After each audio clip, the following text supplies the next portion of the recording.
evening, everyone. Hope you are doing fantastic. Today we're going to talk about a piece of lens which might be honestly the only lens you'll ever need to buy.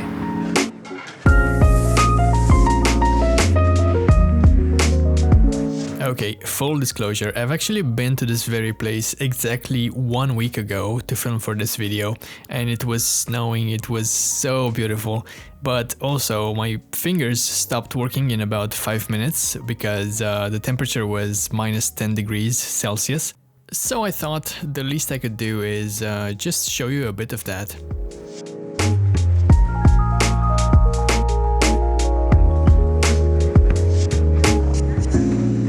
Alright, so that lens is called the Canon 24-105 3.5 to 5.6 STM lens, and it's pretty good. You're welcome. See you in the next video. Bye.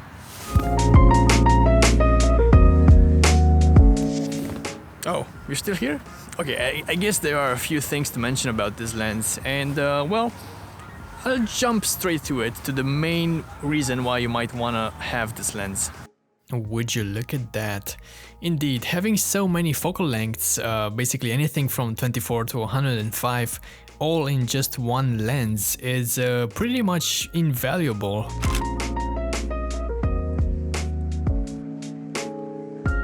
But that's exactly what makes this lens also a jack of all trades, master of none kind of thing. Because it doesn't really excel at anything, but it's fine at everything. Okay, let's take another look. Do you notice how the image darkens the more you zoom in? And yeah, we've already arrived at the compromises that Canon had to make with this lens. It's a variable aperture, and it might pose a problem in low light situations because at 5.6 it's pretty dark. However, it does have a pretty good image stabilization, which makes up for it.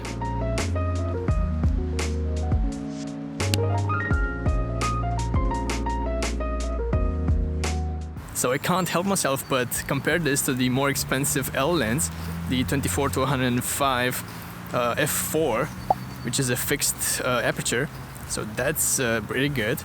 And also, it's twice the price or more, so yeah, you know.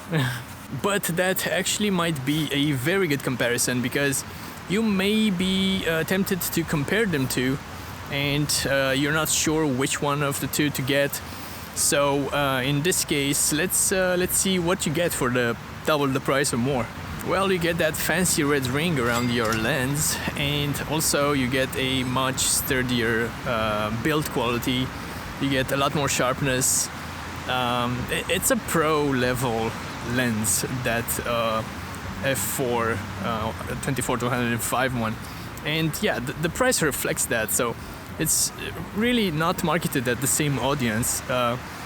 For someone very, you know, value oriented and conscious with their money, that makes no sense. It's not double the performance as well as it is with the price. And also this one has something of an advantage over the L lens, the STM focus mechanism, which comes from stepping motor and is very good for video if you are interested in that. It's dead silent and very smooth. I've actually covered the STM focusing in my previous video, which was a review of the Canon 6D, and I also compared it to older lenses which have USM focus. If you'd like to check that out, I'll put the link in the description below, or somewhere on the screen you'll find it. Also, if you ever want to do some focus pulling with this lens, you might be interested in the lens breathing that this has. And if you pay close attention to the frames of this image, there is quite a bit, but I wouldn't say it's too distracting. The focus ring is very smooth and feels quite nice. The zoom one is not bad at all either.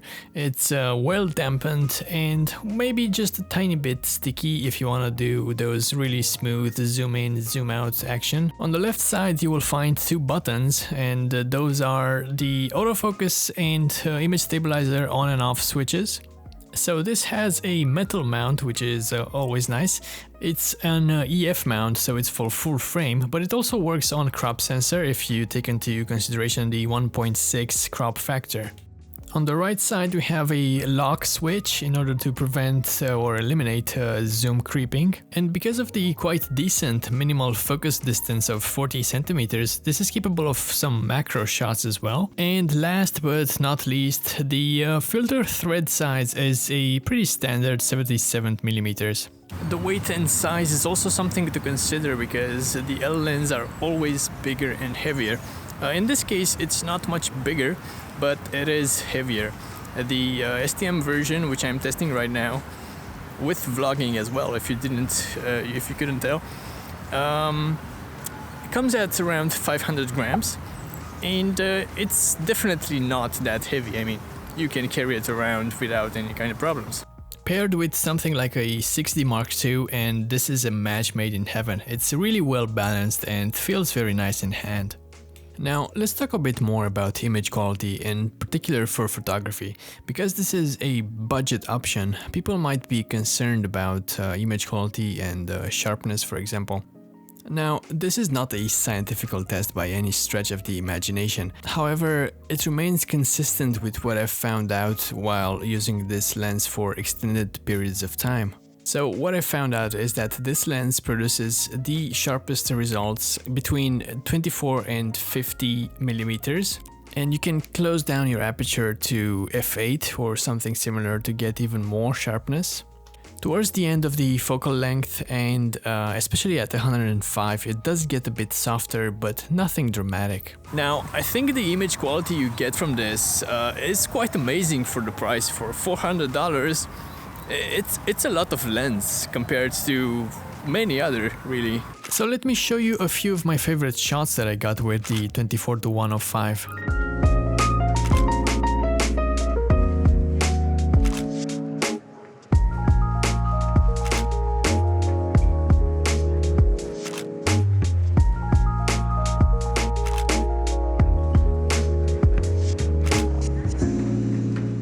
But can it do bokeh? Well, obviously not a massive amount, but as you can see, there are some out of focus elements in the background, some background blur, which is fairly pleasing to my eyes. But if you want to achieve more than that and have that creamy, shallow depth of field, you will probably need a prime lens. And actually, one of my next videos will be about the easiest prime lens to recommend. So stay tuned for that, and don't forget to subscribe. Okay, can I recommend this lens for everyone? Well, no, obviously not. It's not for every kind of photographer out there, but I would say I can recommend it for the vast majority of photographers. After all, having the absolute sharpest image isn't everything about photography, you know? And not having weather sealing, well, yeah, for some might be a deal breaker, for others it might not. But then again, at this price range, you get quite a bit of lens. As I said, I can't think of a scenario it didn't perform well. And at the end of the day, having just one lens in your backpack is very good for your back. And also, when you are in the field, you don't really have time to change lenses all that often in many cases. So having one lens to do it all is quite nice. And as I said, this has even some advantages over the more expensive ones like the STM focus, if you are interested in video at all. If not, well, yeah, it's not an advantage. But still, I think it's a very good performer for the price, and I think you should consider it. Till next time, see ya.